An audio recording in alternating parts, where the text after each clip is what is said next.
Hey y'all, hey, and welcome to another session of Meditations with Marigny. So this morning, I'm going to talk about something that I've been talking about for the past couple of weeks.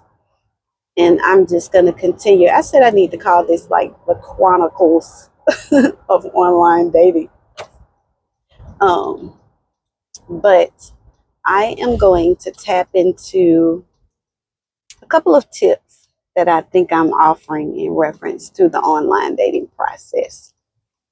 And I hope that you guys have enjoyed my videos. Thank you all so much for helping me to reach my goal. Today is actually October the 1st, and you all helped me to reach my goal of 150 subscribers. And so this month I'm going to attempt to gain 10 more subscribers. So my goal is going to be to get to 160. And I think by the end of the year, the way I kind of did the calculations, I want to be to at least 200. Earlier this year, somebody had asked me, like, how many subscribers did I want? And it was when I first started building my channel, and I thought that, I thought the channel would grow a little bit faster.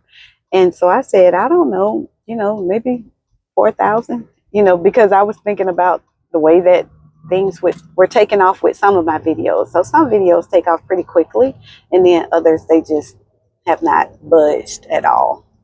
But today, to get to the point, listen, when we gonna get to the good part, get out to the good part.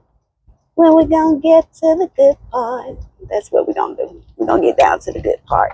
So you guys know that I've been talking about online dating and the processes of it. And one of the things that I wanted to circle back on, I talked about your setting your parameters. And what I would like to say is that some people will disagree with me in reference to dating multiple people and getting to know and vetting multiple people. And the reason that I said that when I initially started this process is because it takes time to vet people properly.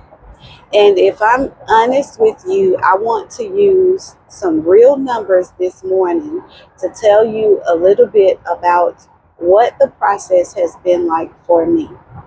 So my profile has no problem with attracting people.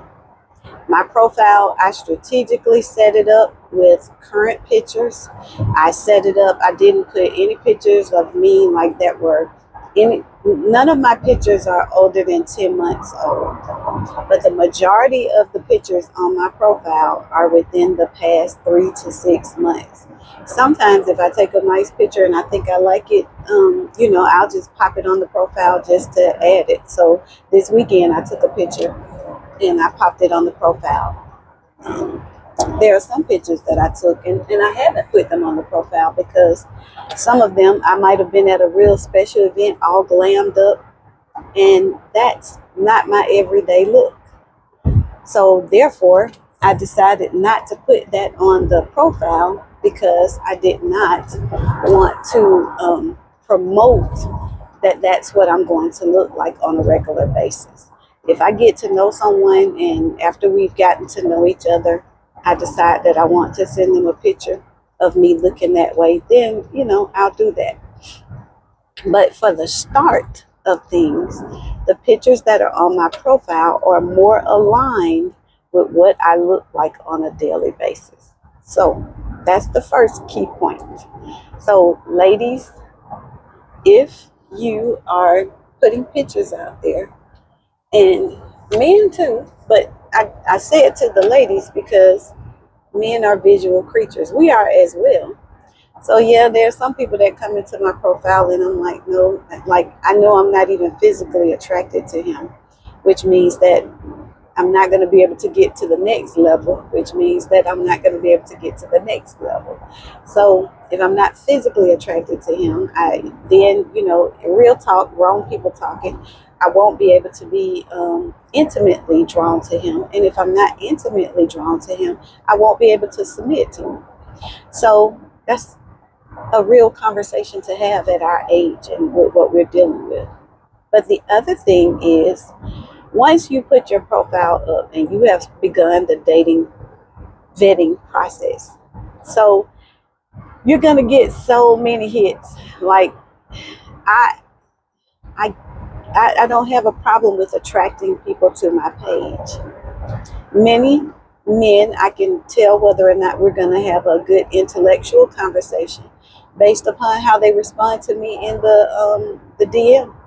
If they do not, if they're not able to carry on just a basic conversation in the DM, sometimes I believe that that is going to be a barrier in us being able to talk, just in general. However, many of the guys will ask to move off of the app and they will ask, can I call you? And I've learned that that's a good process. Like if they say, can I give you a call? Sure. Give me a call, because then that way I can also get a feel for them. They can get a feel for me, and I'll know almost immediately whether or not that's going to even be worth us going to lunch or dinner or something like that.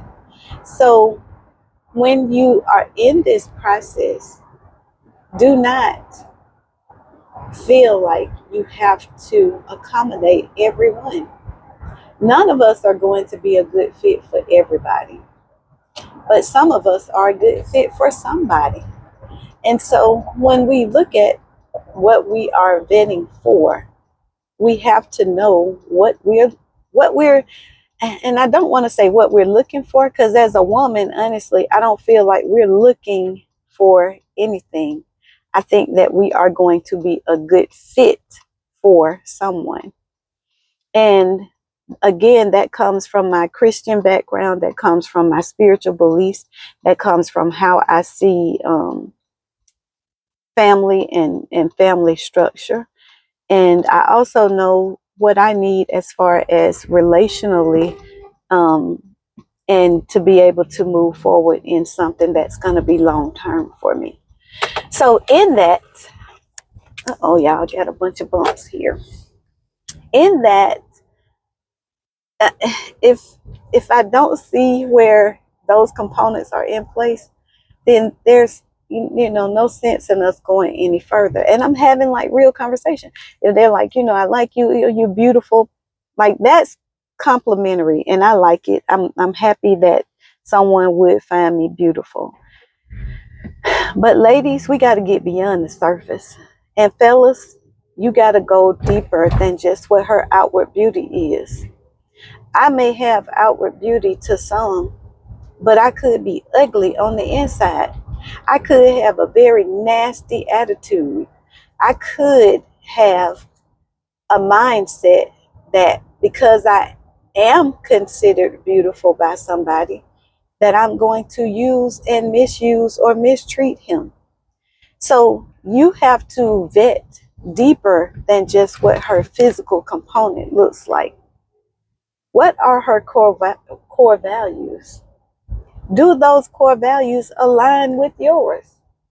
One of the biggest challenges that I have seen is that many people might have on their profile, because I do look to see what they put down for their religion or Christianity or anything like that.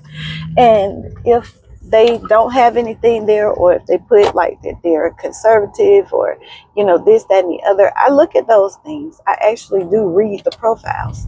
And so based on those readings, that's when I may respond to someone. Again, I think I mentioned on a previous video that if I see that somebody says that they're separated or that they're looking for a casual relationship, I skip past those because I'm not looking for anything casual. And honestly, I can appreciate them for being honest in the profile, and I can appreciate them for making sure that that part is clear, because that's a portion of what the app is supposed to do. In my opinion, it is supposed to give you the resources that you need to be able to say that this person may or may not be a good fit for me. The other thing is that what I have learned, most people are only paying for 1 month of time on the app. In my opinion, you are not going to be able to meet somebody in a 1 month process. You will have to pay for, and I can't, because the free service, I think they only give it to you for a certain amount of time.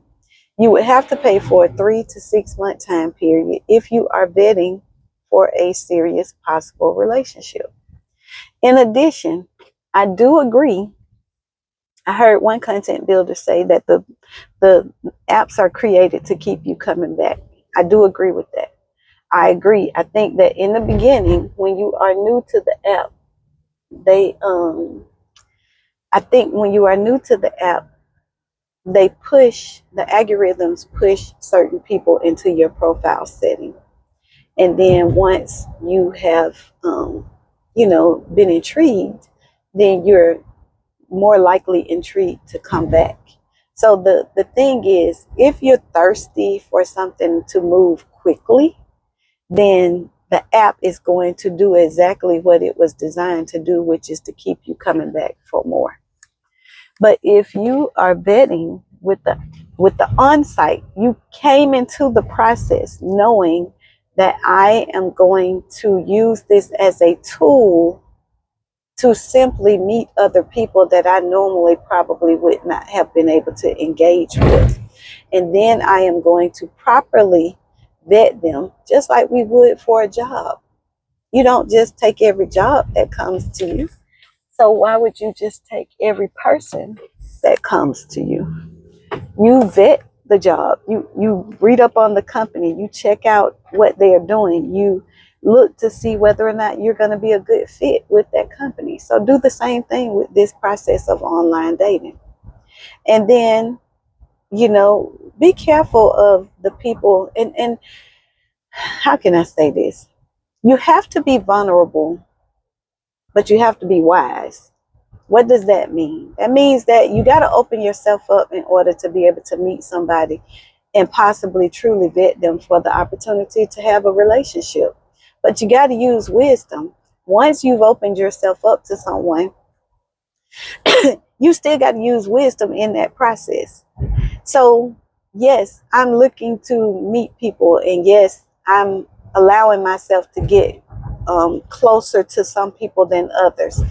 And in that process, I'm still vetting them. You know, I'm still saying, I still need to get to know you. I need to know the ins and outs of you. I don't know your middle name just yet. How do you treat your mom? How do you treat your sisters if you have them? How do you treat your children? Like, what are those relationships like? Because that tells a whole lot about what their relationship with you would be like. Be careful of somebody that they don't have no relationship. Red flag.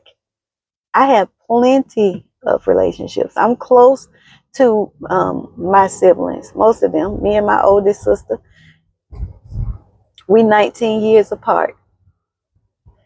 She's 19 years older than me.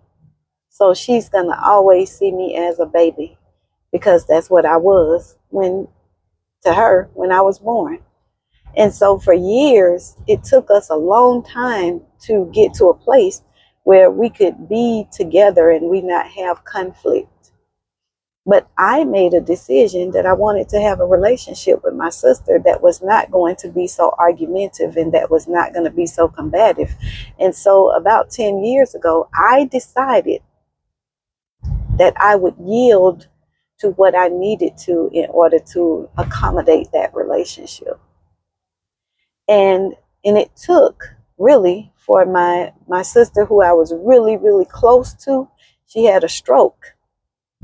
And when she had that stroke, I lost my confidant. I lost the person that I really was close to, and I could call and giggle with her. And, she would feed into my dreams and tell me. Now she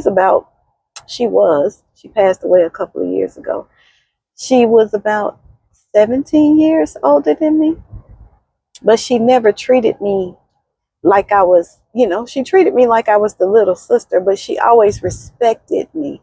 And I think that was what me and my oldest sister had to learn. We had to learn the respect. And I'm saying that to say that we all might have some level of conflict with some family members. You know, in general, none of us are perfect. And in general, none of us have all the answers. Even if we're a good person, we don't have all the answers. But if you meet someone and they don't have any connections with family, they don't have any type of strong, solid relationships with their immediate family members, that's a red flag. Just be cautious of that. Because if they draw you into their world and they haven't had a relationship with those people, then guess what? It might be difficult for them to have one with you. So, in this vetting process, don't find it. I just look at this more of a marathon. I see that, yes, I might meet some good people, and I'm gonna be honest too. Some of them, you all may have to distance yourself, and that may loop back around again, because in this dating app process, everybody is looking for something bigger and greater, and and I won't really say everybody, because I think that I could be content with a few of the guys that I've met. Great quality guys. I think that I don't think that I'm looking for anything bigger or better, but what I am looking to see is whether we are a good fit for each other. So they're great guys. I can see that. I can see their qualities. Now what I am looking at is, are they a good quality for me, and am I a good quality for them? And based upon that, then we can make a decision as to whether or not we think we need to move forward with a relationship. And to be completely honest, that portion is going to be more of their decision than it is mine. And that's just going to be because, you know, it'll be whether or not they see that I can fit into their world. And that part is important, ladies. You need to be able to see, can you fit into his world? How would you be able to accommodate him? How do you think that you can enhance his life?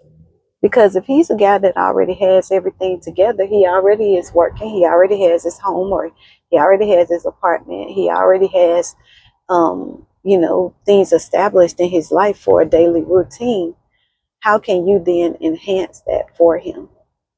And what benefits does it bring for him? And then what benefits does it bring for you?